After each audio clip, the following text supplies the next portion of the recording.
한국은 결국 우리를 버렸다. 1년 전 이 말이 타밀나두 공장 앞에서 천여 명의 목소리로 울려 퍼졌습니다. 그날의 분노와 절망감이 아직도 생생합니다. 하지만 오늘 저는 그때와는 완전히 다른 이야기를 들려드리려 합니다. 인도 전역을 뒤흔들었던 그 파업 사태가 끝난 지금 많은 사람들은 그저 일자리로 돌아갔을 뿐이라고 생각합니다. 하지만 그 사태는 제 인생을 완전히 바꿔놓았고 한국이란 나라에 대한 인도인들의 인식을 뒤흔들어 놓았습니다. 세계가 주목했던 그 현장에서 누구도 예상치 못했던 충격적인 진실이 드러났기 때문입니다. 안녕하세요. 제 이름은 아르준 라마찬드란입니다. 타밀나두의 작은 마을에서 자라 꿈처럼 삼성전자 스리페룸부두르 공장에 입사했습니다. 한국, 처음엔 그저 작은 나라지만 전자제품은 잘 만드는 곳이라는 정도의 인식이었습니다. 사실 우리에겐 일본이 더 익숙했고 중국이 더 가까웠죠. 어릴 적부터 저는 일본의 소니, 미국의 애플, 그리고 우리 인도의 마이크로맥스 같은 기업들의 이름을 들으며 자랐습니다. 하지만 한국, 그저 지도에서 작게 보이는 나라, 일본의 그림자 속에 가려진 나라 정도로만 생각했습니다. 저뿐만이 아닙니다. 대부분의 인도인들이 한국을 그저 일본의 동생뻘 정도로 여겼죠. 삼성도 그런 줄 알았습니다. 애플보다 싸고 샤오미보단 믿을 만한 브랜드. 한국 기술이라기보단 그냥 외국 기업 하나가 인도에 와서 공장 차린 것뿐이라 여겼죠. 2007년에 세워진 스리페룸부두르 공장에서 우리는 초고선명 QLED TV, 프레임 TV, 요구르트 제조 냉장고, AI 세탁기 등을 만들었습니다. 매일 수천 대의 제품이 생산 라인을 따라 흘러나갔지만 우리는 그저 조립만 하고 있다고 생각했습니다. 진짜 핵심 기술은 한국에 있고 우리는 그저 값싼 노동력을 제공할 뿐이라고요. 그러던 2024년 9월 우리는 거리로 내몰렸습니다. 노조는 파업을 선언했고 회사는 문을 닫았고 동료들은 울분에 찬 표정으로 삼성은 우릴 버렸다고 소리쳤습니다. 임금 인상,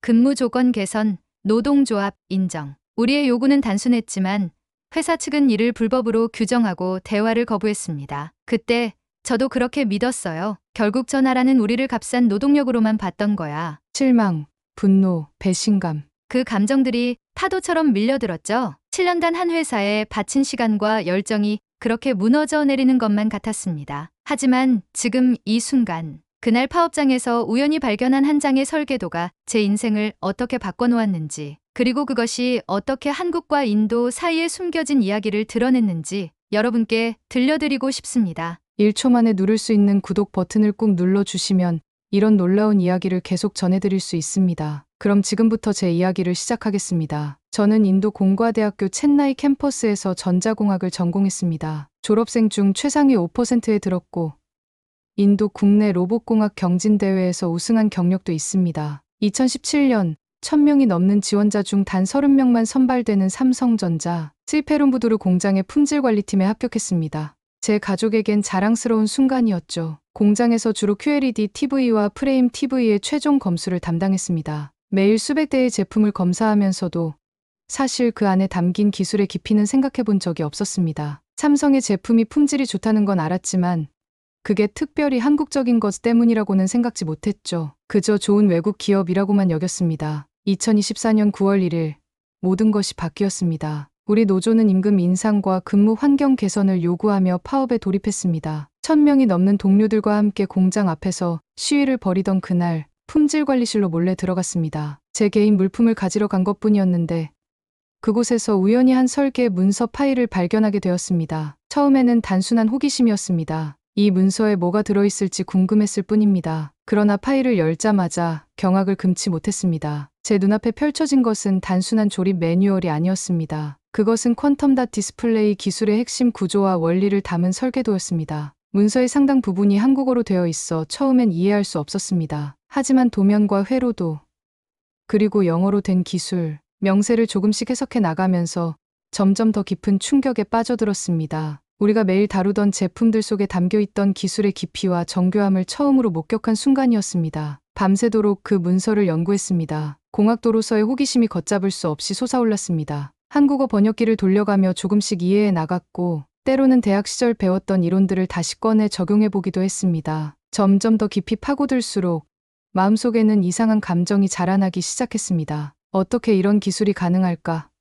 이건 단순한 제품이 아니었습니다. 다음 날 아침 용기를 내어 파업 중이었지만 여전히 공장에 남아있던 한국인 엔지니어를 찾아갔습니다. 그는 처음엔 의아해했지만 제가 진정으로 기술에 관심이 있다는 것을 알고는 놀라운 제안을 했습니다. 그가 저를 평소에는 들어갈 수 없었던 R&D 연구실로 안내했습니다. 그곳에서 인도 시장을 위해 특별히 개발 중이던 인도형 인공지능 맞춤 냉장고의 프로토타입을 보게 되었습니다. 9개의 인도 지역 언어를 인식하고 인도 음식의 특성에 맞춘 보관 기술이 적용된 냉장고였습니다. 이것은 단순한 현지화가 아니었습니다. 그들은 인도 문화와 생활 방식을 깊이 연구하고 그에 맞는 기술을 개발하고 있었습니다. 한국에서는 몇 년 전부터 이 프로젝트에 투자해왔다고 했습니다. 혼란스러웠습니다. 우리 모두가 삼성은 인도를 그저 값싼 생산기지로만 본다고 생각하던 순간 그들은 사실 인도의 문화와 필요를 깊이 이해하기 위해 노력하고 있었던 겁니다. 왜 이런 이야기를 공개하지 않는지 물었더니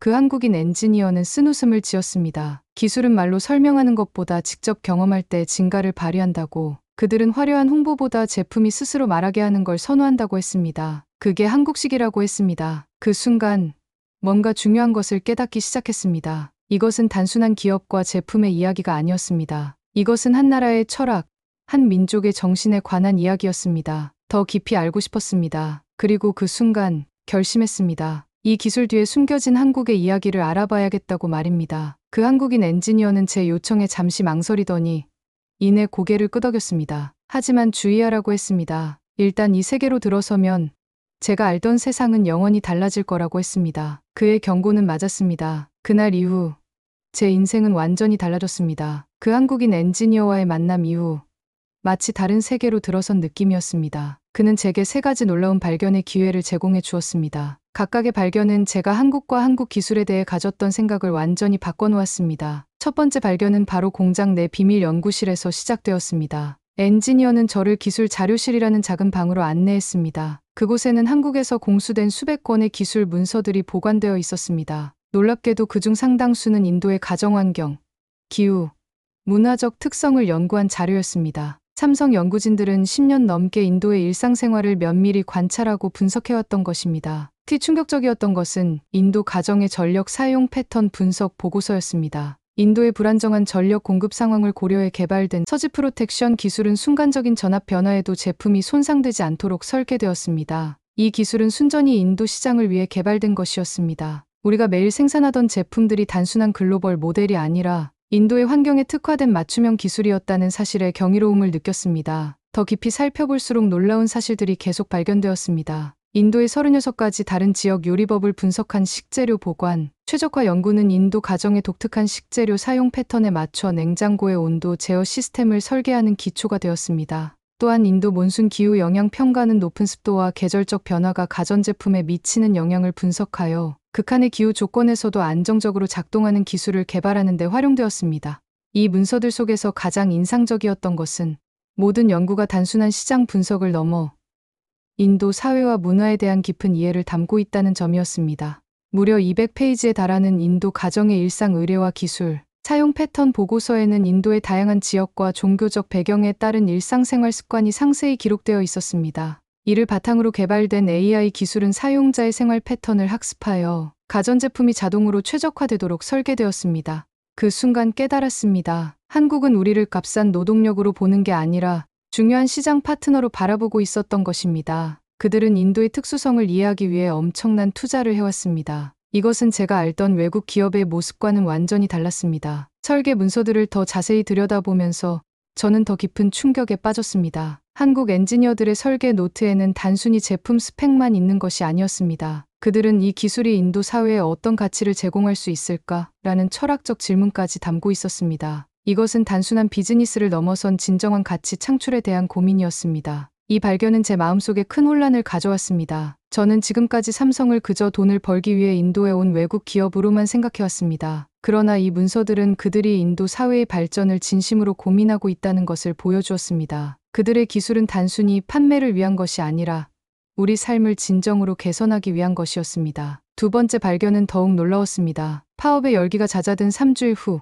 한국인 엔지니어는 저를 공장 외부로 데려갔습니다. 첸나이 외곽의 작은 연구소로 향했습니다. 그곳에서 저는 삼성 이노베이션 캠퍼스라는 프로그램을 알게 되었습니다. 이 프로그램은 인도 청년들에게 인공지능, 사물 인터넷, 빅데이터 분야의 교육을 무료로 제공하고 있었습니다. 연구소 건물은 외관상 특별해 보이지 않았지만 내부는 최첨단 교육시설로 가득 차 있었습니다. 교실마다 최신 컴퓨터와 실험 장비들이 갖춰져 있었고 벽면에는 한국과 인도의 기술 협력을 상징하는 이미지들이 걸려 있었습니다. 연구소 관리자의 안내로 교육 현장을 직접 볼 수 있었습니다. 50여 명의 인도 학생들이 한국에서 개발된 최신 교육 커리큘럼으로 공부하고 있었습니다. 이들 중 일부는 이미 실무 프로젝트에 참여하고 있었고 몇몇은 한국 본사의 인턴십도 준비하고 있었습니다. 이곳에서 가장 인상적이었던 것은 교육 방식이었습니다. 한국식 교육은 단순한 지식 전달을 넘어 문제 해결 능력을 기르는 데 초점을 맞추고 있었습니다. 학생들은 실제 인도 사회의 문제를 프로젝트 주제로 삼아 기술적 해결책을 개발하고 있었습니다. 농촌 지역의 수자원 관리, 도시 교통 문제 해결, 의료 서비스 접근성 향상 등 모든 프로젝트가 인도 사회의 실질적인 문제에 초점을 맞추고 있었습니다. 관리자는 지난 3년간 3,500명 이상의 인도 학생들이 이 프로그램을 통해 기술 교육을 받았다고 설명했습니다. 더 놀라운 것은 이 프로그램이 언론 홍보 없이 조용히 진행되어 왔다는 점이었습니다. 한국 기업의 이런 접근 방식은 저에게 큰 충격이었습니다. 그들은 화려한 홍보 대신 실질적인 가치 창출에 집중하고 있었던 것입니다. 한 학생의 프로젝트가 특히 인상적이었습니다. 라제시라는 이름의 이 학생은 인도의 농촌 지역, 일기예보 정확도를 높이기 위한 AI 알고리즘을 개발하고 있었습니다. 그는 전통적인 농업 지식과 최신 AI 기술을 결합하여 지역 특성에 맞는 정확한 기상 예측 시스템을 구축하고 있었습니다. 이 기술은 인도 농부들의 수확량을 크게 향상시킬 잠재력을 가지고 있었습니다. 라제시의 이야기는 더욱 놀라웠습니다. 그는 농촌 출신의 평범한 학생이었지만 이 프로그램을 통해 세계적 수준의 AI 기술을 배울 기회를 얻었습니다. 삼성은 그의 아이디어에 투자하고 실제 제품으로 개발할 계획을 세우고 있었습니다. 이것은 단순한 기술 교육이 아니라 인도의 미래 인재를 양성하는 장기적인 비전이었습니다. 프로그램에 참여한 다른 학생들의 이야기도 비슷했습니다. 뭄바이 빈민가 출신의 프리아는 저소득층을 위한 건강 모니터링 앱을 개발하고 있었고 첸나이의 비노드는 시각장애인을 위한 인공지능 보조 시스템을 연구하고 있었습니다. 모든 학생들이 자신의 지역사회가 직면한 문제를 해결하기 위해 한국의 기술을 활용하고 있었습니다. 그날 밤 저는 깊은 생각에 잠겼습니다. 우리가 파업을 하며 외쳤던 구호들이 얼마나 편협했는지 깨닫기 시작했습니다. 삼성은 단순히 제품을 팔기 위해 인도에 온 것이 아니었습니다. 그들은 인도의 미래에 투자하고 있었습니다. 그들의 접근 방식은 겉으로 드러나지 않았지만 그 영향력은 깊고 지속적이었습니다. 저는 또 다른 중요한 것을 깨달았습니다. 한국의 기술 철학에는 조용한 혁신이라는 특별한 면이 있었습니다. 그들은 화려한 선전이나 과장된 약속 없이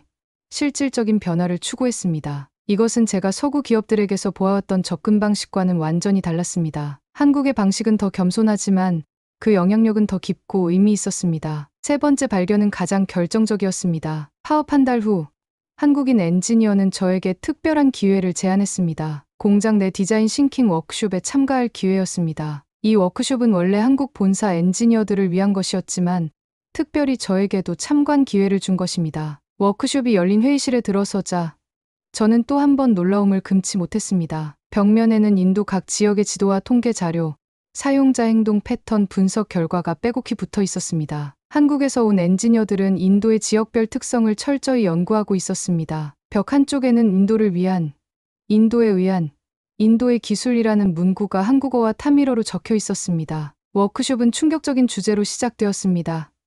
우리는 어떻게 인도의 기술 발전에 기여할 수 있는가? 한국에서 온 10여 명의 엔지니어들은 인도 시장뿐 아니라 인도 사회의 발전을 위한 기술 개발을 논의하고 있었습니다. 그들의 시각은 단기적인 이익이 아닌 장기적인 파트너십에 초점이 맞춰져 있었습니다. 가장 인상적이었던 것은 워크숍의 진행 방식이었습니다. 한국인 엔지니어들은 인도 직원들의 의견을 적극적으로 수용하고 존중했습니다. 그들은 자신들이 인도에 대해 모르는 것이 많다는 점을 겸손하게 인정하고 현지 직원들로부터 배우려는 자세를 보였습니다. 이것은 제가 기대했던 외국 전문가의 태도와는 완전히 달랐습니다. 워크숍에서는 인도형 스마트홈 개념이 논의되었습니다. 이것은 단순히 서구의 스마트홈 기술을 인도에 도입하는 것이 아니라 인도의 가족 구조, 생활 방식, 문화적 가치에 맞게 재설계된 전혀 새로운 개념이었습니다. 인도의 대가족 문화, 종교적 의례, 계절적 생활 패턴을 고려한 기술 설계는 인도 사회에 대한 깊은 이해를 반영하고 있었습니다.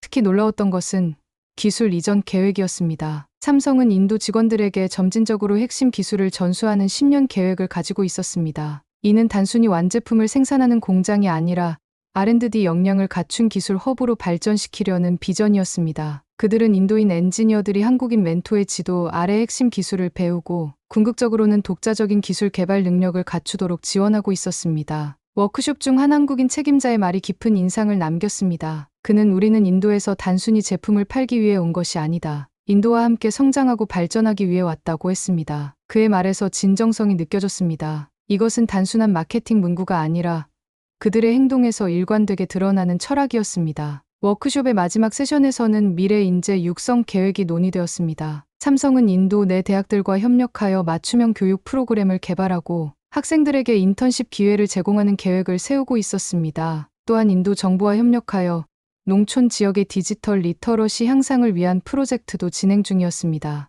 이 모든 계획은 인도의 기술 자립을 지원하는 방향으로 설계되어 있었습니다. 워크숍 마지막 날, 저는 감히 질문을 던졌습니다. 왜 이런 놀라운 비전과 계획들을 공개적으로 알리지 않는지 물었습니다. 답변은 더욱 놀라웠습니다. 그들은 말보다 행동으로 증명하는 것을 중요시했습니다. 화려한 약속과 광고보다 실질적인 성과를 통해 인정받기를 원했던 것입니다. 책임자는 이어서 한국의 역사적 경험을 언급했습니다. 한국도 한때는 개발도상국이었으며 외국 기업들로부터 기술을 배우고 발전해왔다고 했습니다. 그들은 이제 그 경험을 바탕으로 인도와 같은 국가들과 함께 성장하고 싶다는 진정성 있는 바람을 표현했습니다. 이것은 단순한 비즈니스 전략을 넘어선 역사적 경험에서 비롯된 철학이었습니다. 그 순간 이해했습니다. 이것이 바로 한국의 방식이었습니다. 겸손하게, 조용히, 그러나 끈질기게 성과를 쌓아가는 문화. 인정받기 위해 큰 소리로 외치기보다 실력으로 증명하는 문화였습니다. 이것은 서구 기업들의 화려한 마케팅과 대조적인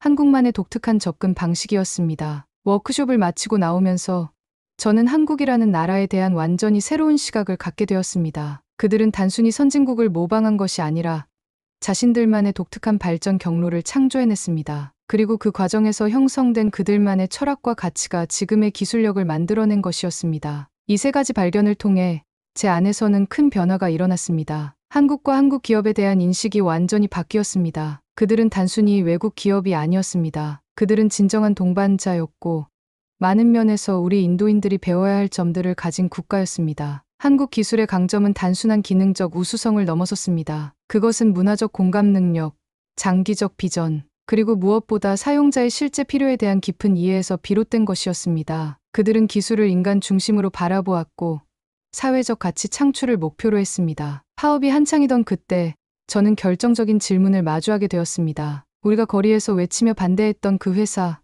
그 나라는 정말 우리가 생각했던 것과 같은 존재였을까요? 그리고 만약 그렇지 않다면 우리는 어떤 방향으로 나아가야 할까요? 제 마음속에서는 이미 답이 형성되기 시작했습니다. 이것은 단순한 노사 갈등을 넘어선 문제였습니다. 이것은 서로를 진정으로 이해하고 존중하는 방법에 관한 것이었습니다. 그리고 그 과정에서 저는 예상치 못한 깨달음을 얻었습니다. 한국이란 나라가 얼마나 심오한 철학과 가치를 품고 있는지를 말입니다. 이 깨달음은 저를 행동하게 만들었습니다. 저는 다른 파업 노동자들에게 제가 발견한 것들을 이야기하기 시작했습니다. 처음에는 회의적인 반응이 대부분이었지만 점차 공감하는 동료들이 늘어났습니다. 우리는 한국 기업의 진정한 가치와 비전을 이해하게 되었고 이것이 노사 관계를 새롭게 정립하는 계기가 되었습니다. 파업은 결국 타밀나두 주 정부의 중재로 종료되었지만 그 과정에서 우리 노동자들의 인식에도 큰 변화가 있었습니다. 우리는 더 이상 우리 자신을 단순한 조립 노동자로 보지 않았습니다. 우리는 인도의 기술 미래를 함께 만들어가는 파트너였습니다. 그리고 그 여정에서 한국은 우리에게 단순한 고용주가 아닌 함께 성장하는 동반자가 되었습니다. 파업이 끝난 후 저는 완전히 다른 사람이 되었습니다. 그것은 단순한 일자리 복귀가 아니라 저의 인생관과 가치관이 완전히 바뀐 순간이었습니다. 하지만 공장으로 돌아갔을 때 저는 놀라운 변화를 목격했습니다. 한국 본사에서는 파업 기간 동안 인도인 직원들과의 소통을 강화하기 위한 방안을 적극적으로 모색하고 있었습니다. 그들은 기술 공유 워크숍, 직원 역량 강화 프로그램, 그리고 투명한 의사소통 채널을 새롭게 구축했습니다. 무엇보다 놀라웠던 것은 그들이 우리의 요구 사항을 단순히 받아들이는 것을 넘어 더 깊은 차원의 협력을 제안했다는 점이었습니다. 제가 발견한 설계 문서와 연구 자료들은 더 이상 비밀이 아니었습니다. 이제 그것들은 모든 직원들이 접근할 수 있는 개방된 자료가 되었습니다. 한국인 엔지니어들은 인도인 직원들과 함께 기술 세미나를 열고 그들의 지식과 노하우를 적극적으로 공유했습니다. 이것은 단순한 정보 공유를 넘어 기술과 철학의 진정한 전수였습니다. 가장 큰 변화는 제 역할에서 찾아왔습니다. 저는 품질관리팀에서 기술 이전 담당자로 승진하게 되었습니다. 제 임무는 한국의 기술과 노하우를 인도 직원들에게 전달하고 인도 내 기술 자립을 위한 프로그램을 개발하는 것이었습니다. 이것은 제게 엄청난 영광이자 책임이었습니다. 새로운 역할을 통해 저는 한국 기술의 더 깊은 측면을 이해하게 되었습니다. 그것은 단순한 제품과 서비스를 넘어 하나의 철학이자 세계관이었습니다. 한국 기술의 핵심에는 사람 중심의 가치가 깊이 뿌리내리고 있었습니다. 그들은 기술이 인간의 삶을 어떻게 개선할 수 있는지를 항상 최우선으로 고려했습니다. 특히 인상적이었던 것은 장인 정신이었습니다. 한국인 엔지니어들은 제품의 미세한 디테일까지 완벽하게 만들고자 하는 집념을 가지고 있었습니다. 그들은 단순히 적당히 좋은 제품이 아니라 최고의 제품을 만들고자 했습니다. 이러한 장인 정신은 그들의 일상적인 업무 태도에서도 드러났습니다. 그들은 끊임없이 개선하고 혁신하려는 의지를 가지고 있었습니다. 또 다른 발견은 상생의 철학이었습니다. 한국인들은 기업과 사회, 고용주와 직원, 개발자와 사용자 사이의 조화를 중요시했습니다. 그들은 하나가 성공하기 위해 다른 하나가 희생해야 한다고 생각하지 않았습니다. 대신 모두가 함께 성장하고 발전할 수 있는 방법을 모색했습니다. 이러한 상생의 철학은 그들의 비즈니스 전략에도 반영되어 있었습니다. 이러한 깨달음은 제 일상 업무에도 큰 변화를 가져왔습니다. 저는 더 이상 단순히 품질 검사를 하는 것이 아니라 각 제품에 담긴 철학과 가치를 이해하고 그것을 다른 직원들에게 전달하는 역할을 하게 되었습니다. 이것은 제게 훨씬 더 큰 의미와 만족감을 주었습니다. 파업 6개월 후, 우리 공장은 완전히 달라졌습니다. 인도인 직원들과 한국인 관리자들 사이의 관계는 더 이상 단순한 고용주 피고용인 관계가 아니었습니다. 우리는 함께 배우고 성장하고 혁신하는 파트너가 되었습니다. 우리는 인도의 필요와 문화적 특성을 반영한 새로운 제품들을 공동으로 개발하기 시작했습니다. 한 가지 특별한 프로젝트가 제 마음에 큰 인상을 남겼습니다. 우리는 인도 농촌 지역의 전력 불안정 문제를 해결하기 위한 스마트 에너지 관리 시스템을 개발했습니다. 이 시스템은 태양 에너지와 배터리 저장 기술을 결합하여 전력 공급이 불안정한 지역에서도 가전제품들이 안정적으로 작동할 수 있게 해주었습니다. 이 프로젝트는 인도인 엔지니어들의 현지 지식과 한국인 엔지니어들의 기술 전문성이 완벽하게 결합된 결과물이었습니다. 이 프로젝트를 통해 저는 기술이 단순히 편의를 제공하는 것을 넘어 사회 문제를 해결하는 도구가 될 수 있다는 것을 깨달았습니다. 한국의 기술 철학은 이러한 사회적 가치 창출에 깊은 뿌리를 두고 있었습니다. 그들은 기술을 통해 더 나은 세상을 만들고자 하는 진정한 열망을 가지고 있었습니다. 제 개인적인 성장은 더욱 놀라웠습니다. 저는 이제 단순한 품질 관리 담당자가 아니라 양국 간의 기술과 문화 교류를 촉진하는 중재자가 되었습니다. 한국 본사에서의 3개월 연수 프로그램에 참여하면서 저는 한국 기술의 본고장을 직접 경험할 기회도 얻었습니다. 서울에 도착했을 때 저는 또 다른 충격을 받았습니다. 한국은 제가 상상했던 것보다 훨씬 더 역동적이고 혁신적인 나라였습니다. 도심의 첨단 빌딩들, 세계 최고 수준의 디지털 인프라,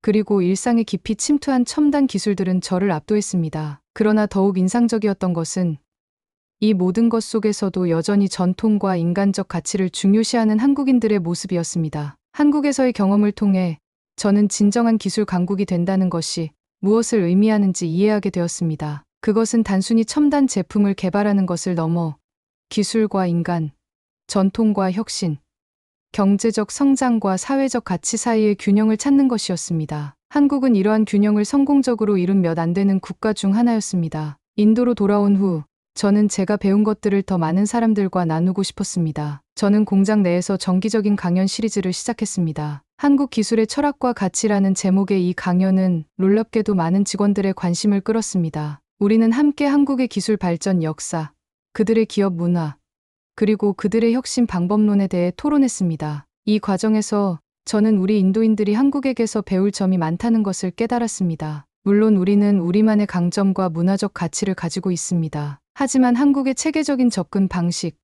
끈기 있는 혁신 정신, 그리고 상생의 철학은 우리가 배우고 적용할 가치가 있는 것들이었습니다. 오늘날 저는 더 이상 한국을 작은 나라지만 전자제품은 잘 만드는 곳으로 보지 않습니다. 저에게 한국은 깊은 철학과 가치를 바탕으로 세계적인 기술 강국으로 성장한 존경할 만한 나라입니다. 한국이 겪은 역사적 도전과 그것을 극복한 과정, 그리고 그 과정에서 형성된 독특한 철학은 우리 인도에게도 중요한 교훈을 줍니다. 돌이켜보면 그 파업은 저에게 축복이었습니다. 그것이 아니었다면 저는 결코 한국 기술의 깊이와 철학을 이해하지 못했을 것입니다. 저는 계속해서 그것을 단순한 외국 기업으로만 보았을 것입니다. 그러나 이제 저는 압니다. 한국은 떠난 게 아니었습니다. 한국은 여전히 우리의 손끝에 있었고 우리의 마음속에 있었습니다. 이제 저는 매일 아침 공장에 들어설 때마다 단순히 일을 하러 가는 것이 아닙니다. 저는 두 문화, 두 나라를 연결하는 다리를 만들어가고 있습니다. 그리고 이 과정에서 저는 더 나은 인도,